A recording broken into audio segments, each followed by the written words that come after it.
come on in. I'm just going to cook up a little pasta sauce here tonight for our dinner. It's a busy weeknight and I've got a lot going on, so I'm going to do a quick pasta sauce here. Now this is my sister's recipe. My daughter and my husband, they love it.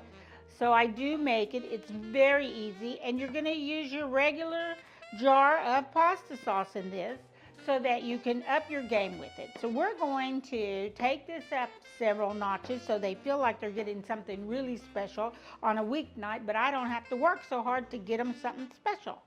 So the first thing I'm going to do is fry up some hamburger meat, which is in the pot here going, and it's already ready. It's soft. It's not crispy. And then I'm going to add all these onions to it and let them start cooking down. One onion here that's going in. Now, one trick for her pasta sauce that she's very adamant about is that you see I've already started chopping all of these veggies. I've got half a zucchini, well actually it's one small zucchini, a half of a yellow squash, I've got a half a red bell pepper, half a yellow bell pepper, some mushrooms, some black olives here, we've got some garlic over here. But the one thing that she's adamant about is, even though this is chunky, and I like chunky sauce, she doesn't. She says this has to be rough chopped all the way through, and you just pile it up there and just start going through it. And the way I do this is I just line it up and start going. You just get your biggest knife you can find in the cabinet, which is for me my French knife. Pile it all up here and start chopping. The next thing I do is, instead of turning everything, I rotate my board, line it all up, and start from this end. And keep going. And look how tiny that's getting. Okay, that's what she says. You gotta have it small. Because what we're gonna do, we're gonna put this in here. And the juice from the veggies will go into the tomato juice and add to the flavoring of the sauce.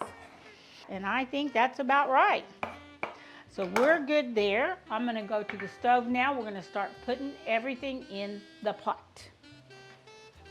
Our onions and our beef have been frying together, and our onions are starting to get translucent. I'm going to add my garlic, which is 4 pressed garlics, and they're going to go in there, okay, and stir those around good. Now we will layer up our seasoning, which is our salt and pepper and all our herbs. So I'm going to go ahead and add a little bit of kosher salt, just a pinch of kosher salt. And we're going to grind in some fresh black pepper. So salt and pepper to taste, as usual. Now the next thing I've got over here is I've got some herbs, and I'm going to go ahead and put these in too. And this is 1 teaspoon of Italian seasoning, 1 teaspoon of dry oregano, because I didn't have any fresh. And then I have about a half a teaspoon of fresh thyme and about a half a teaspoon of fresh rosemary. I put it all together, and I'm just breaking it apart so that I can put it in here and add to it.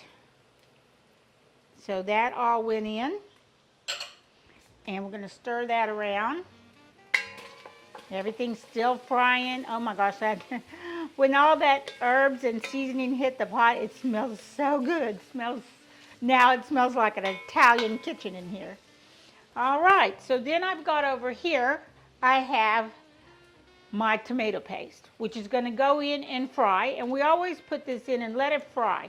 You're going to let it fry for a couple of minutes, and it's going to turn nice and brown and rusty. All right.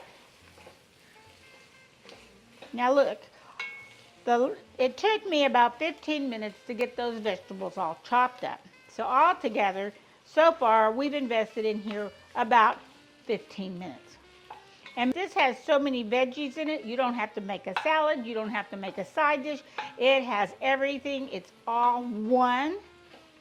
See how this is starting to turn colors now? That looks really good. We're gonna let that tomato paste kind of make a tomato fond on the bottom of the pan.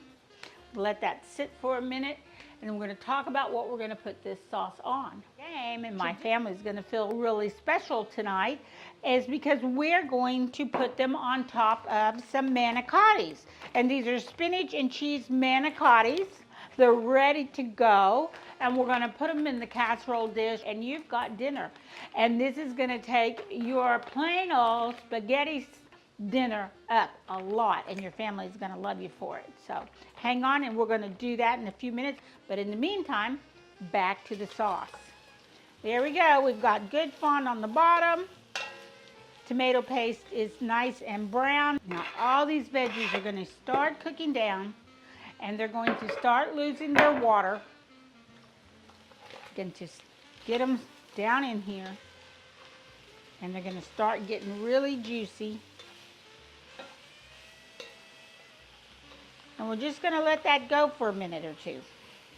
Again, I've got added all the veggies in there. So I probably need to add another little layer of salt. But this time I'm going to add a little layer of garlic salt. And garlic salt can be very stout in the salt and the garlic. And I'm just going to put like a pinch.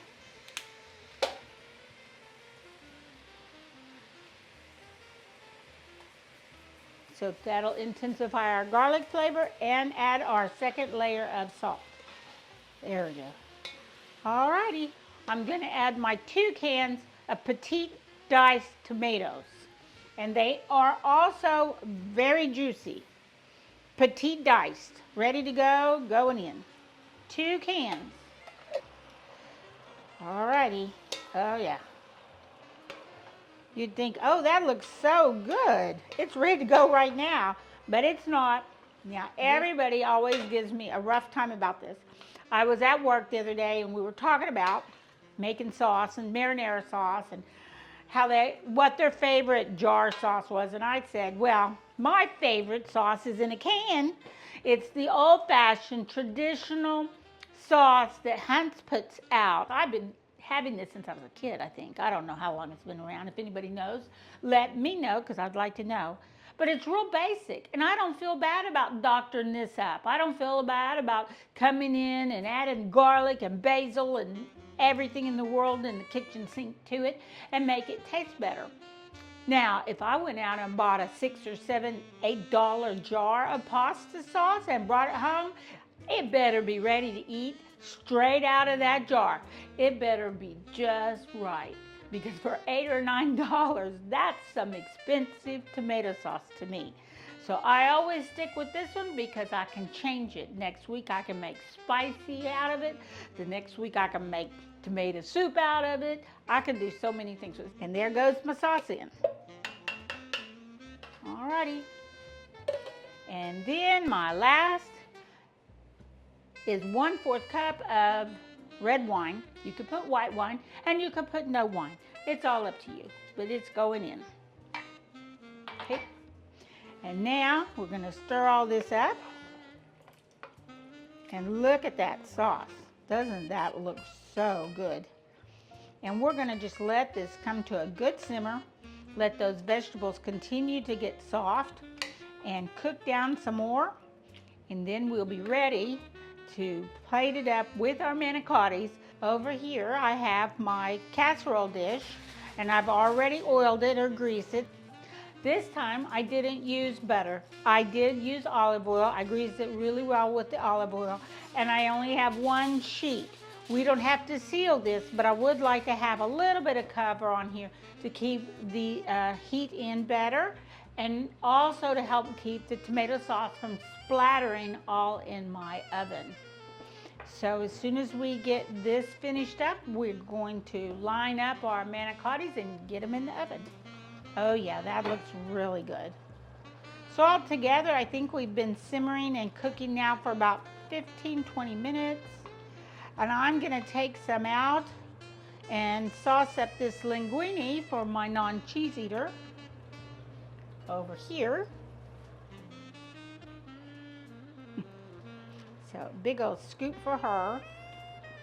And she will have plenty of leftovers with that. But doesn't that look good?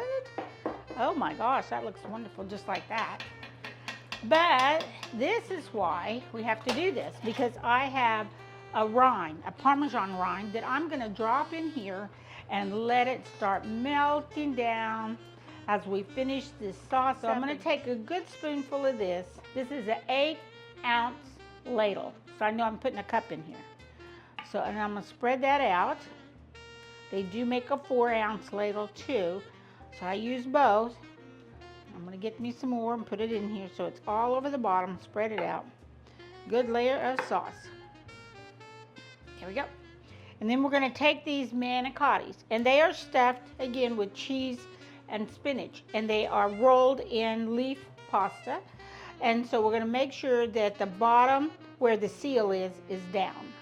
So then we're just going to stick these right in here, just like that.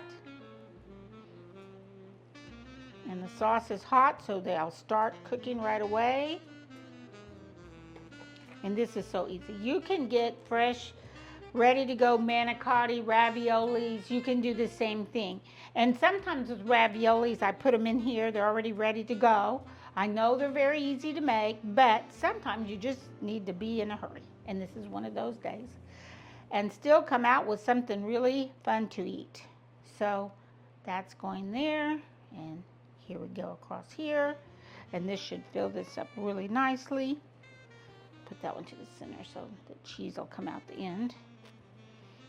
There we go. Maybe someday we'll make the cheese and we'll stuff some shells if you want to. Let me know. If you don't, that's fine too. There we go. And there we go. And I think I can get 2 more in here. One there. And one here.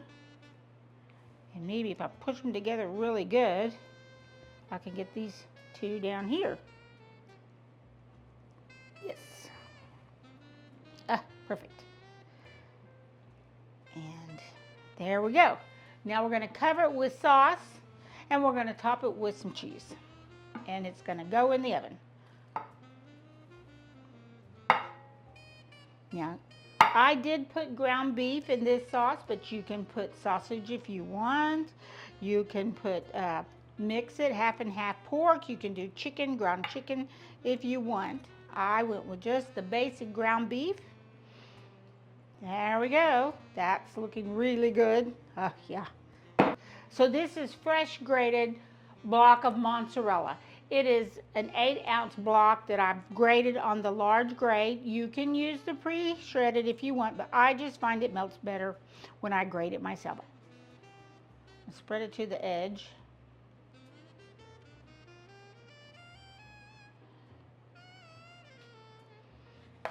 Try to get it. I'm also going to add some fresh grated Parmesan to the top of this. Okay? Now help it get nice and brown and crispy toasty. Okay? And melty. I don't need a whole lot. There we go. Now this is going in the oven with the foil on the top.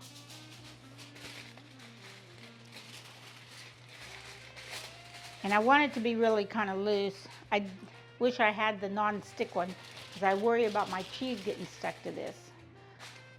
So there we go. It's just loose. So here's my oven, 400 degrees. This is going on my jelly roll pan or sheet pan, whichever way you call it. And then this is going in the oven. Okay, our manicotti is out of the oven. It's been resting now for about 5-6 minutes, just sitting and resting. The juices have been reabsorbed, and we're gonna try to slice into this and see how we do. I did cook it for 30 minutes in the oven, and then I turned the broiler on for about 2 to 3 seconds to get the browning on the top. There we go. Oh yeah, look at that. Oh yeah.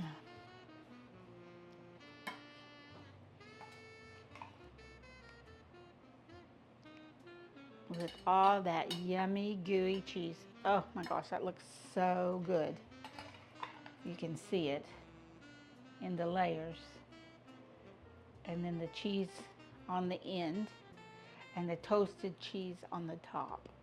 Wow. That is looking so good. No, that is some yummy sauce. You don't need anything for it. Just put it on your fork and eat it on your garlic toast or not. It's so, the flavors have really concentrated down all the veggies. This is very veggie. Oh my gosh, it tastes so good. All right, I'm going in for the manicotti now. With all the cheese, the sauce.